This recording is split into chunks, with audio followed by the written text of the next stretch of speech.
नमस्ते बच्चों, ग्रेड 4 की हिंदी कक्षा में आपका स्वागत है। हमारा पाठ है हमारे पहाड़। हमारे उद्देश्य हैं अनुच्छेद पठन तथा समझाना, विलोमार्थक पर अभ्यास कार्य कराना, वाक्य में कारक के प्रयोग पर समझाना। चलिए शुरू करते हैं। आप पुस्तक खोलिए और पृष्ठ 98 पर जाइए।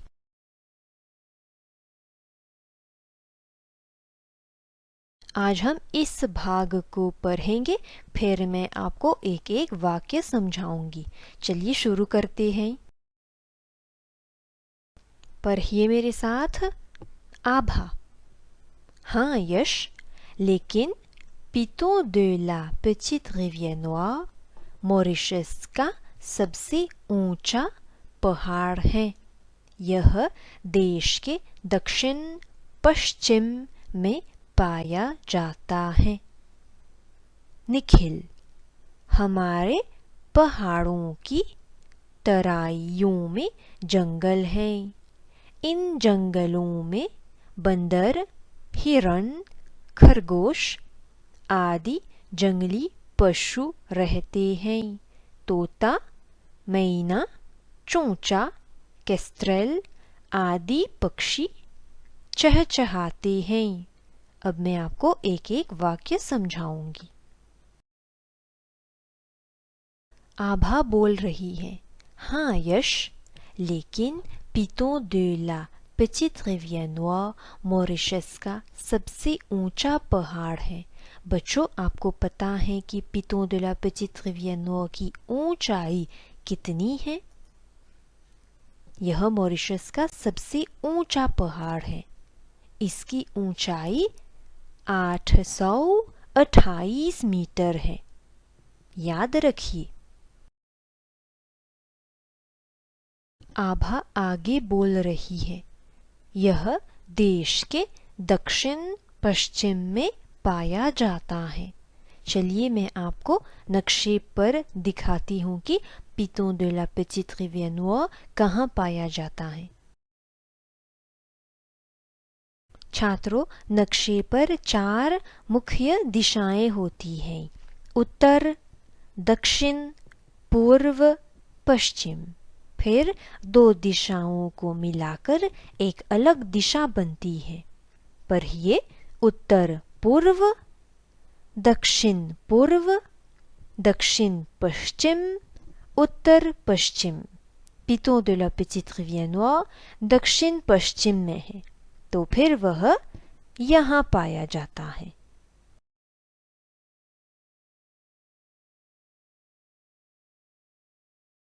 निखिल। हमारे पहाड़ों की तराइयों में जंगल हैं। यह जो शब्द है तराइयों, यह स्त्रीलिंग बहुवचन में है। इसका अर्थ है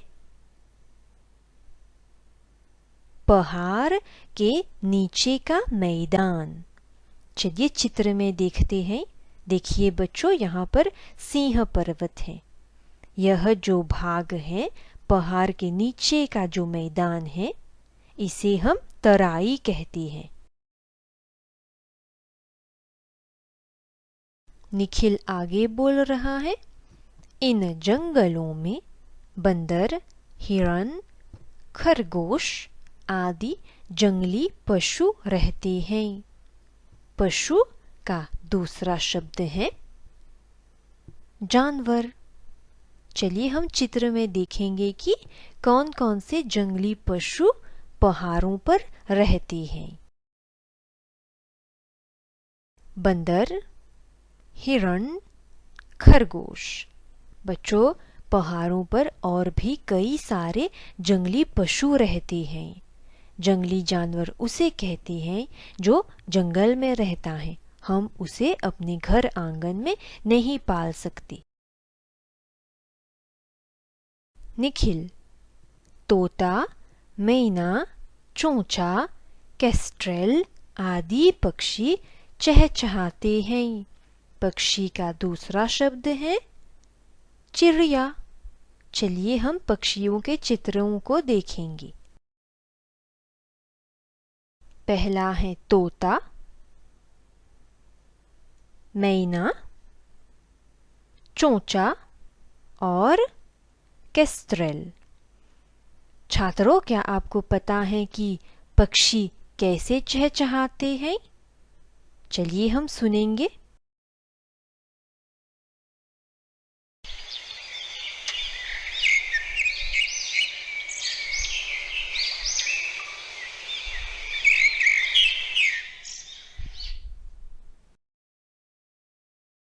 अब हम कार्य की ओर बढ़ेंगे।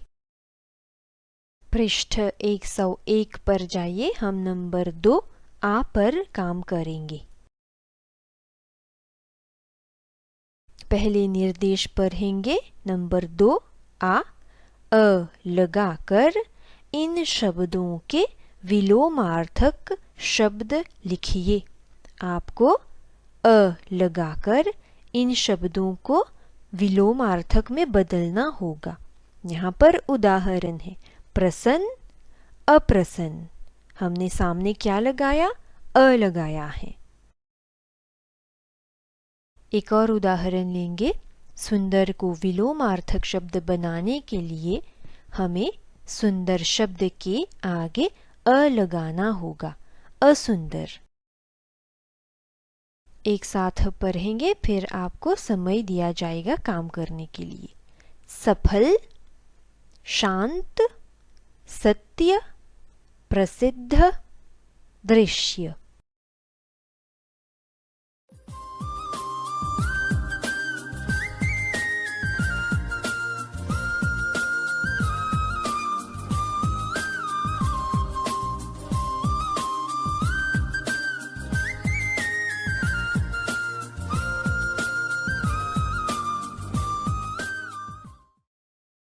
सुधारिए बच्चों।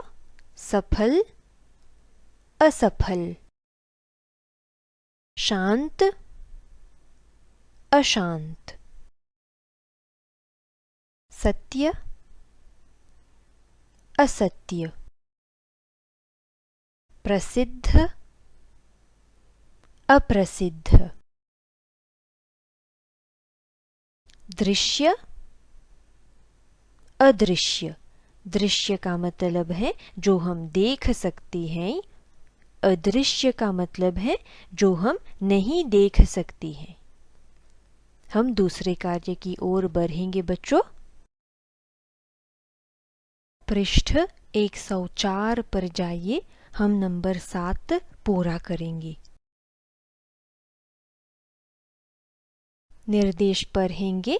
नंबर 7, रेखांकित शब्दों के उचित रूप लिखिए।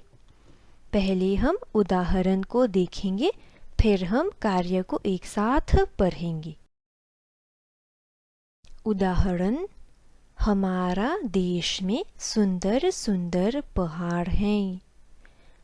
इस वाक्य में हमारा शब्द को रेखांकित किया गया है। इस शब्द का हमें उचित रूप लिखना होगा। हमारे देश में सुंदर सुंदर पहाड़ हैं। बच्चों, वाक्य में कारक के आ जाने से हमारा शब्द बदल गया है। इसमें से आ निकालकर ए जोड़ा गया है। क्यों? क्योंकि वाक्य में कारक का प्रयोग किया गया है। पहले हम एक साथ पढ़ेंगे, फिर मैं आपको कार्य पूरा करने के लिए समय दूंगी। क, मेरा बाग में गुलाब है।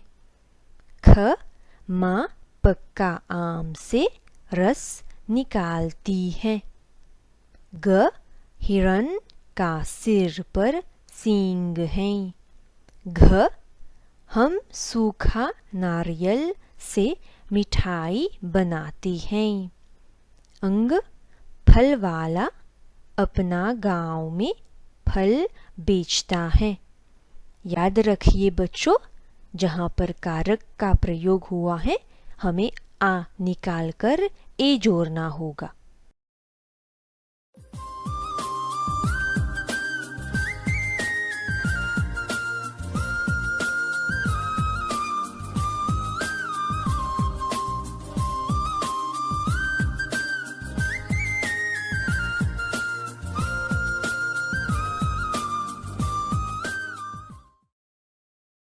चलिए सुधारेंगे। क, मेरा बाग में गुलाब है।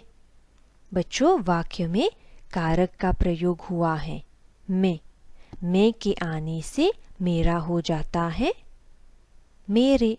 मेरे बाग में गुलाब है। ख, माँ पक्का आम से रस निकालती है। छात्रों, वाक्य में कारक का प्रयोग किया गया है से के आने से पक्का हो जाता है पक्के। माँ पक्के आम से रस निकालती है।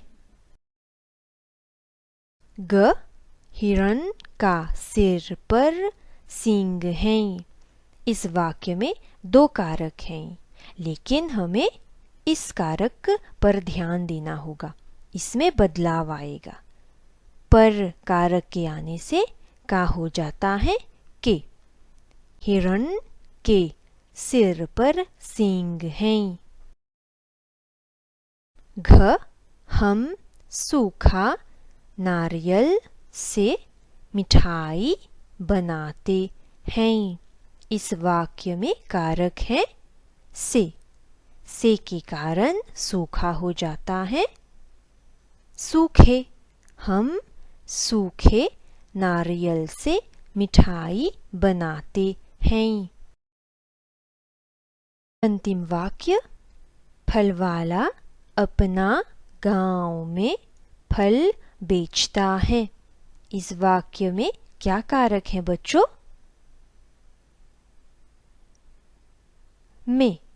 मैं के आने से इस शब्द में बदलाव आएगा। अपना हो जाता है अपने। फल वाला अपने गांव में फल बेचता है।